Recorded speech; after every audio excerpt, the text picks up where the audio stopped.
I want to share a little content with you. I'm not going to give up this guy's name, but this is, let me just get the guy's name off of here. So I reading reviews of my competition because I know there's a lot of lies in there, and I'm sure there's a lot of good. So let me get down. A couple months ago, stopped in to get an oil change. I stopped purely for the convenience. My mechanic would have had my Jeep at the shop all day for an oil change. That's your first mistake, dude, right? My mechanic would have had my car all day for an oil change. You know why? Because he's worth it. This is when I teaching people value. Teaching people value. You don't value your real good mechanic, right? I'm gonna get even better, even better.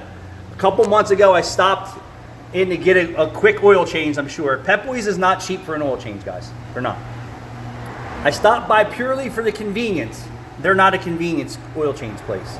Jiffy Lube, Valvoline, Take 7 is. My mechanic would have had my Jeep at the shop all day for an oil change. That's because he's worth it, dude. I asked him if they could check my brakes also to make sure. Why you would ask them to do anything else other than that, to make sure they're not worn out. When the guy started to ring me up, he said my brakes were fine at 50%, so no need to replace. He said my brake fluid needed to be replaced because it's very dark.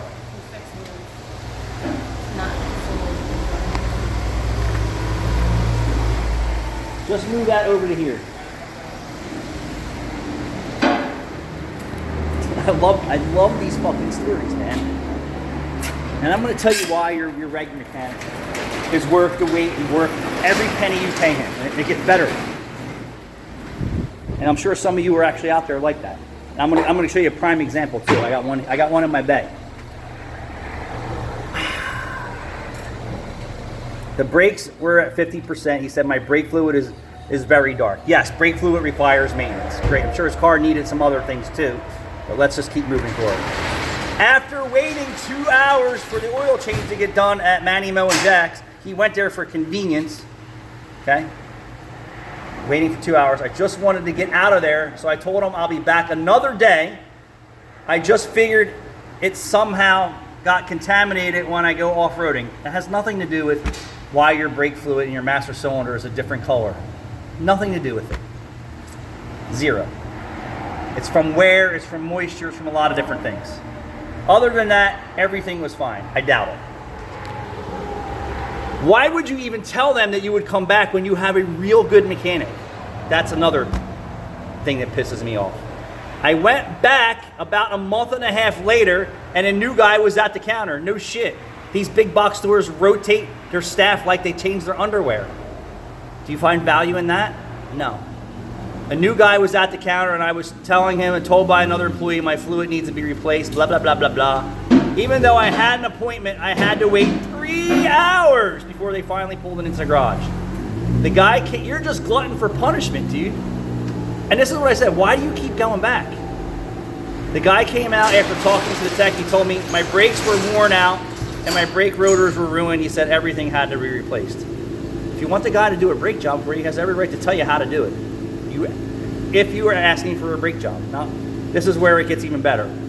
I said that's interesting because the previous guy told me the pads were at 50%. That's probably just a visual check.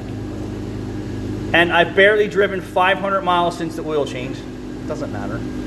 He went back to talk to the tech. The tech insisted my brakes were shot, and if he wanted me to replace the brake fluid, that it would leak out, and he assured me, and he refused to do the job.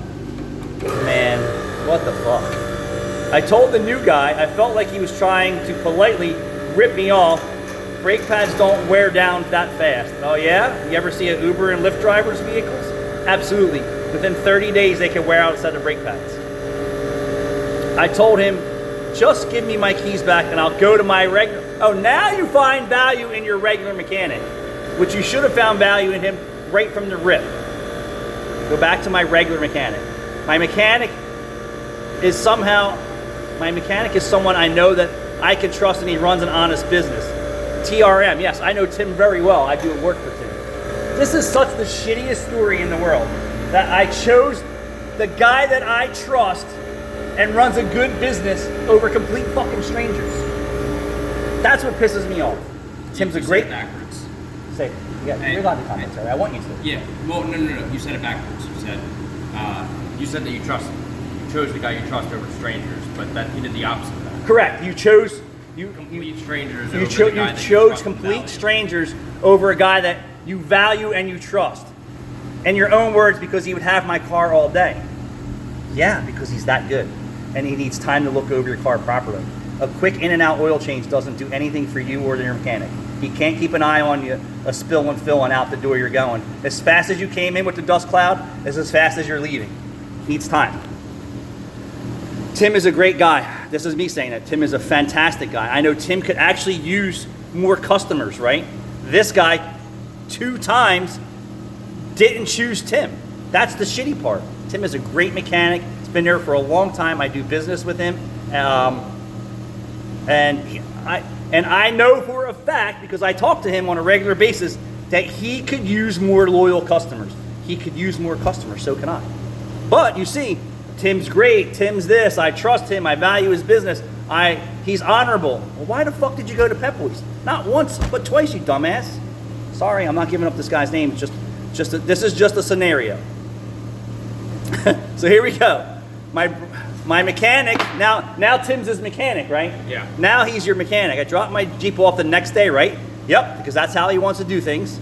My mechanic told me my brakes were at 50%, my rotors still look like they're new. This is all someone's perception. It's not, if your brake pads are 50% worn, your rotors are 50% worn on the surface too. So it's okay to... All of this is objective. It's all correct. Think about this. If your brake pads are 50% worn, your rotors have a wear in the rotors as well, and they're not going to look like new. Facts. And by the time his pads are going to wear out, the rotors will be replaced at the same time. And he should do a brake fluid flush. This cost me $120. So here, let me tell you this, Mr. Customer.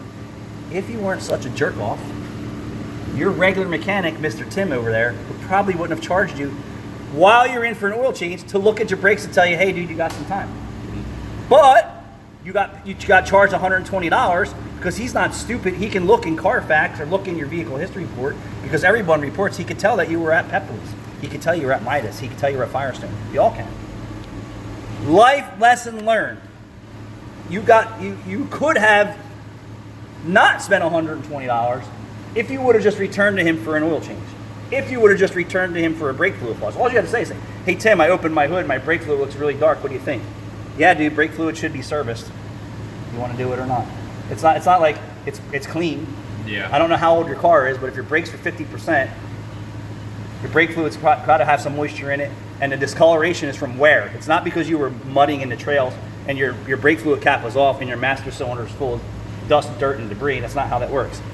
The aluminum, piston, and rubber rings are worn along with moisture, and the stroke of you hitting the brake pedal constantly causes the discoloration in the fluid. There is no black or brown brake fluid. It's contaminated. Anyway, this cost me $120. So thanks to Pep Boys, you should thank yourself, because you should have never went there to begin with, and you should have went back the second time for another taste of the same medicine. For new shady business policy, I'm out over $100 and wasted the entire morning sitting there in a horrible waiting room from 10 to 1. You spent 5 hours there based on what you said to everybody. Your average mechanic's only open for 8 or 9 hours a day. You sat there for 5 hours combined in 2 times.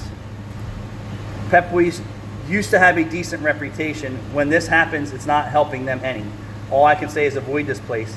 Don't let them near your car. They can't be trusted. Well, on the other hand, you can't be either. Because the guy who has been doing work for you, who's been there for you, he's probably doing right by you, probably scanned your car for free for you, probably given you discounts, also has probably warranted shit that probably isn't still under warranty because of the relationship. Lesson learned. That's what I told Caleb. How do we teach people the valuable lessons of your regular mechanic is worth it? Now I'm just going to tiptoe over here and give you another story. I'm sure you could read this shit all over around the world, but the point of this matter is that, one, you should have never went anywhere else for an oil change when you have the good guy taking care of you all the time. And then you went back to taste the water again, and they pissed in your face. You deserved it. Hi, Tim at TRM. Dude, I miss you. I love you so much. I need an oil change. Yes, sir. Drop it off.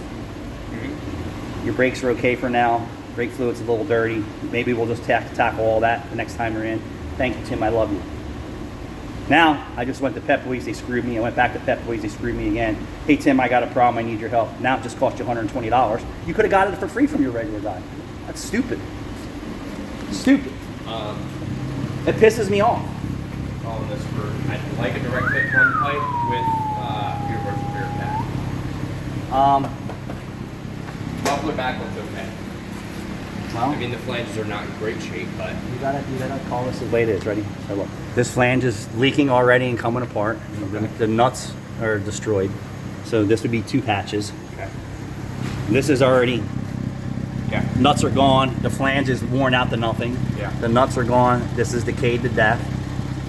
And then there's a good chance that the flex pipe could fail because you're gonna get in here and cut this unless they're gonna put all direct fit stuff on it. Like the whole system is near the end of its useful And life. then come look at these 2 nuts of the motor. Oh yeah. They need to be extracted. So I'd like direct fit pump pipe, universal rear cap, 2 patches. Right, so look at the flex pipe. It's got holes in the outer rings already. Yeah. And just like you said, any next, shine the light up there, any next vibration, That's gonna snap. that's gonna snap right off. There's nothing left to that crispy French fry. So I don't know if they really looked at this, but you're right. Direct fit front pipe, universal real cat and 2 patches, or flex pipe, bolts and hardware and gaskets, and then another universal. Probably gonna be about the same price. It depends on what this shit costs now. You know, the conditions, I don't care what the car's worth to anyone, the conditions don't change. This is about ready to go. There's no bolt left on this exhaust flange on the back. The flex plate back here, the outer braid's already off. The flanges are down to nothing, there's no nuts. This is rotted out and separated. Oh, well, the car's not worth it. It doesn't change the conditions. You need a heart transplant, sir. Oh, I don't really want one. Okay, well, it doesn't change the conditions. I mean, look, they put money into it. Axle, sway bar links, lower control arm. Oh yeah. This tire, so somebody's finding value in it somewhere, or It's a used car dealer. we're a really good salesman. It's a used car dealer. So depending on what the front pipe cost, would dictate flex pipe, and some making. Oh yeah, that's what I'm saying. But this system's way worse than probably what they think. We're talking 500 for us to rig up the front section. Probably gonna be around that much. Yeah, 5 just to fix Yeah. the broken, the studs that don't exist anymore. Yeah, so I agree with you. So Direct fit front pipe with the universal rear cap And then 2 patches. So what? this is 225 for this, and then patches for them 280. Okay. So, okay. I was. But you're not going at any of this system with a sawzall. It's going to be a bigger problem. Yeah. Anything you touch on here, it's just a chain reaction of disaster waiting to happen. Okay. You're a little cheaper than I. So let's move on to the next part of that video. Is here we go. We did a catalytic converter for this customer here. And as she pulled into the parking lot, I was like, wow, brand new tires. This shop didn't do that. And then I checked the oil change sticker, that they were just at Valvoline. Why? I just say to myself, if I'm the guy who fixed your check engine light a year ago, why did you not return for an oil change and a tire purchase with me? I'm still holding the warranty for your catalytic converter job we did a year ago. And coincidentally, your engine light's on for a catalytic converter efficiency code. And is it under warranty is what the customer said on the phone call, right? Hey, we don't know. You got to look at your car. We haven't seen you for an oil change. We haven't seen you for nothing since we touched your car. But I'm holding your warranty. Firestone's not holding your warranty. Valvoline's not holding your warranty. And I need to know if this engine's burning oil. And how am I going to know that? That customer actually has to come back for me to change their oil and keep an eye on their car from here on out. Interesting, right? So I'm the guy, not Firestone, not Valvoline, is the guy who fixed your check engine light. And she had a check engine light a year prior before that for EVAP issues. The guy who fixed that again, me, to fix that. That you went and just spent your money on tires someplace else, and you went and had an oil change someplace else. And you paid more at Valvoline for an oil change. But the moral to the story is, I'm the guy holding your warranty now. But you can't come back here to get at least an oil change done or give me an opportunity to get your tire sale. No, I didn't. They're brand new. This is just, I'm not crying here. I'm just giving you an example. Like, the real mechanic, and then you went everywhere else to get tires and oil change, but I'm the guy holding your warranty. What I said about that other guy is you should be giving your regular guy that business who's holding warranties for you, who's taking care of you, and you're not. People don't see that value, and you have to teach them that. So is this under warranty? I don't really know. I have to finish looking at the car. I don't care that they did the tune-up and all that other shit. Are we adding anything for extractions? If it's not, like, you know, we need to know what. I would say at least $50 for miscellaneous hardware. Or just total? I would just say, yeah, like, for whatever we have to extract and replace would be 50. Like, the regular work is, it is what it is. Yeah. But when you're talking about Specialty, like... right, the ant's not being, you know, difficult, you know, it has to work for the both of us, and $50 is free to extract brokens. Perfect, right. Well, if the front don't break, I'm not really worried about it. The back ones is a problem. So say we're only anticipating $50 in stud extractions. That's all. It's free. Extract rusted out broken studs and put new hardware in that's not free. Anyway, back to this customer here. The oil is currently done, not here, which I can't tell if this engine's using oil. They just left Valvoline for the oil change, and look at this. You know what your regular mechanic would do? Like we do for all of our regular customers? Is clean the wiper cowl out for them. We're advised that the wiper cowl needs to come out, needs to be cleaned. It was just at Valvoline. You know what Valvoline doesn't do? They don't clean out wiper cowls. You know what Valvoline does? They sell cabin air filters, they sell fluid flushes, they sell filters. You know how your cabin air filter and your heater core and your evaporator core fail faster? From clogged heat, from clogged wiper cowls, most common. So there is some other things on this car that needs attention, but my point is, you should be loyal to the guys that are taking care of you. Like, her warranty is almost up, and I don't have a health check on this vehicle because they go someplace else, and now it's a gray area. It's like, I don't know if this car is burning oil now. And just like Eric O, if your car is burning oil, Eric O is one of the best in the business, right? The whole internet would agree. If he can identify your car is burning oil, he will not replace your catalytic converter. Will not. He doesn't want to be bothered with the bullshit. Because he replaces it, it's only going to be back again with a cat efficiency code from the oil contamination. That's facts, people. So I need to know. We do have a sign hanging up saying if there's oil or antifreeze present, along with tune-ups and things like that and neglected maintenance, that voids your warranty. But just like the other guy, you should be loyal to the mechanic who takes care of you all the time. And I can just show you right here, Valvoline's not taking care of that customer. It would take them 2 seconds to take their hand across the wiper cowl and just dump the leaves off. Nope, that never happened.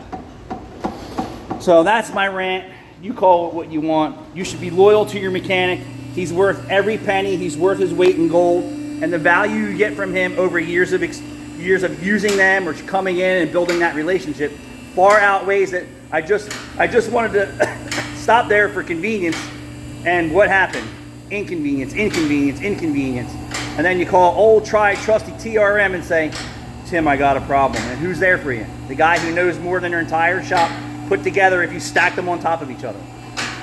Tim's a great guy. Tim runs a great business. Problem is, his loyal customers don't find value in him 100% all the time. And that's shitty. Thanks for watching.